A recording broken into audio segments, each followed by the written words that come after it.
Assalamualaikum warahmatullahi wabarakatuh. Saya Muhammad Siddiq dengan NIM 1200137 akan menjelaskan materi-materi UAS. Yang pertama yaitu Al-Quran. Adapun Al-Quran menurut bahasa yaitu bacaan atau yang dibaca. Dan menurut istilah yaitu Al-Quran adalah wahyu Allah Subhanahu wa taala yang diturunkan kepada Kanjeng Nabi Muhammad SAW melalui malaikat Jibril sebagai petunjuk bagi umat manusia. Bukti-bukti otentisitas Al-Quran. Al-Quran diriwayatkan secara mutawatir. Al-Quran ditulis dan dihafal sejak zaman Nabi dan zaman-zaman sesudahnya. Al-Quran selalu gagal untuk dimanipulasi atau dipalsukan sepanjang masa. Dan Al-Quran dibukukan di masa Abu Bakar. Setelah itu disimpan di tangan Abu Bakar. Terus dipindahkan dan disimpan kepada Umar bin Khattab dan disimpan oleh Hafsah binti Umar atau istri Nabi, dan dikodifikasi di masa Utsman dan disebarkan ke seluruh pelosok negeri Islam yang disebut dengan Al-Quran Al-Utsmani, Mushaf Al-Utsmani. Fungsi dan tujuan turunnya Al-Quran. Yang pertama yaitu petunjuk, yang kedua rahmat, yang ketiga mau'izah, yang keempat parameter kebenaran dan kebatilan, yang kelima al-zikir, yang keenam al-haq, yang ketujuh al-nur, yang kedelapan busro, yang kesembilan tibyan, yang kesepuluh musoddik, yang ke-11 tafsil, yang 12 sifaul al-sudur, yang ke-13 hakim. Selanjutnya as-sunnah. Adapun as-sunnah secara bahasa yaitu cara yang dibiasakan atau cara yang terpuji, sedangkan secara istilah yaitu bisa diketahui dari 3 bidang, yaitu yang pertama hadis, yang kedua fikih, yang keempat yaitu usul fiqh. Macam-macam as-sunnah itu ada 3. Yang pertama, sunnah qauliyah adalah macam-macam sunnah yang berasal dari ucapan kanjeng Nabi. Yang kedua yaitu sunnah fi'liyah adalah macam-macam sunnah yang berasal dari perbuatan Nabi SAW, Nabi Muhammad SAW. Yang ketiga yaitu sunnah takriyah adalah macam-macam sunnah yang berasal dari respon Rasulullah terhadap segala perbuatan sahabat yang diketahuinya. Yang materi yang kedua yaitu mengenal usul fiqh. Fikih secara bahasa itu paham secara mutlak atau hanya sekedar paham. Secara istilah itu memahami sesuatu yang samar yang tidak bisa dipahami hanya dengan sekilas. Ilmu fikih berada pada tingkatan zon atau dugaan yang kuat. Inti tema pokok ilmu fikih, ilmu usul fikih yaitu 1. Menerapkan dalil-dalil untuk hukum dan tetapnya hukum untuk dalil.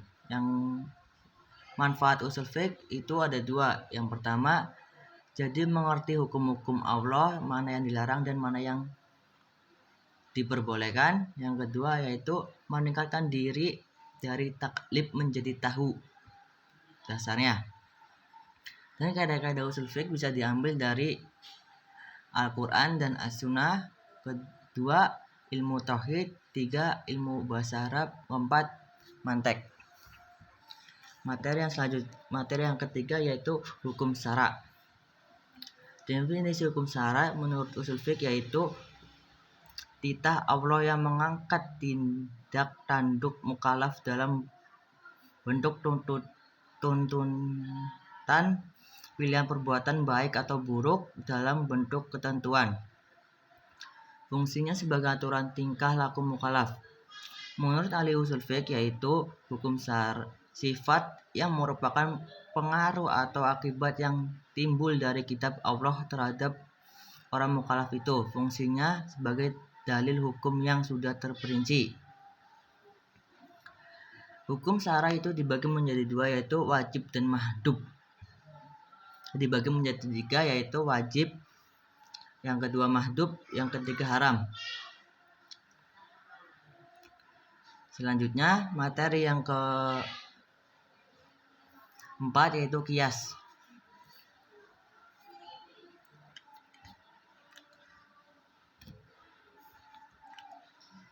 Definisi qiyas secara bahasa, qiyas artinya itu mengukur atau membandingkan, menyamakan, mengenai sesuatu atau mengambil contoh. Secara istilah, kias yaitu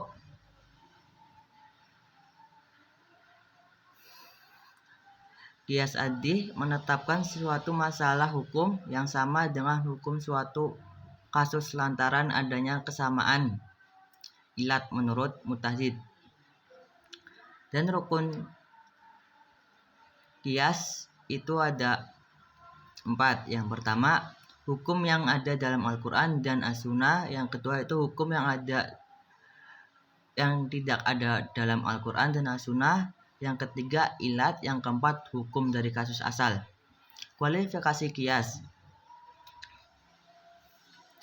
Asal adalah masalah pokok yang bisa jelas status hukumnya dengan bertandaskan syara. Yang kedua, hukum al-asla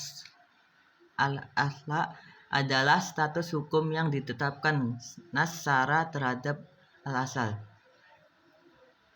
Yang ketiga yaitu ilat adalah suatu sifat yang menjadi landasan keberadaan huruf al-asal.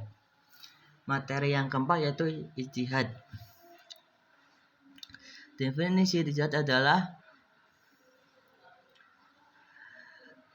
pengerahan segenap kemampuan di dalam memperoleh hukum syara yang bersifat melalui metode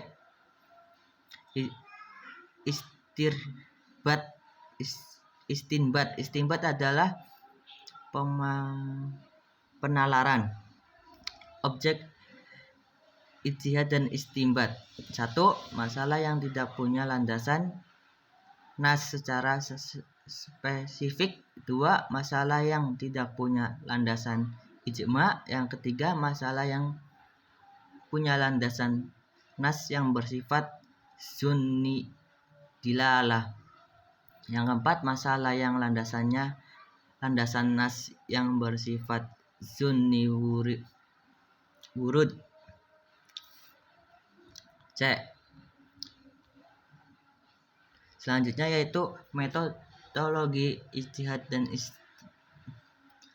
yaitu al-istilahan adalah meningkatkan kias dan mengamalkan yang lebih kuat dari itu karena adanya dalil yang menghendaki serta lebih sesuai dengan kemaslahatan umat manusia. Macam-macam istisan. 1. Beralih dari kias jali ke kias khafi. 2. Beralih dari hukum umum ke hukum khusus. 3. Beralih dari hukum kulli ke pengecualian. Hujjatan istisan terhadap 1. Surat Al-Baqarah ayat 185. 2. Surat Al-Baqarah ayat 55. Al-maslahah al-mursalah adalah maslahat yang terlepas masalah. Sesuatu yang mendatangkan kebaikan mursalah diutus, dikirim atau dipakai lepas. Tingkatan masalahah ada 3 yaitu daruriyah, hajiyah, tahsiniyah. Jenis-jenis maslahah. 1.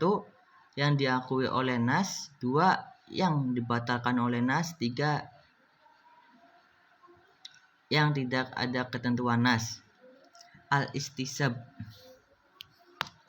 adalah hukum suatu berdasarkan hukum yang sudah ada bentuk hukum tersebut dalam bentuk sabit atau menunjukkan sebaliknya. Zat ad-dori, zat al-doroi. Zat adalah menutup, mencegah, zariyah jalan ke suatu tujuan. Jadi zat al-dori adalah menutup jalan ke tujuan yang baik. Dan materi yang tadi materi yang bisa saya pahami dari materi-materi UAS yang Bapak bagikan.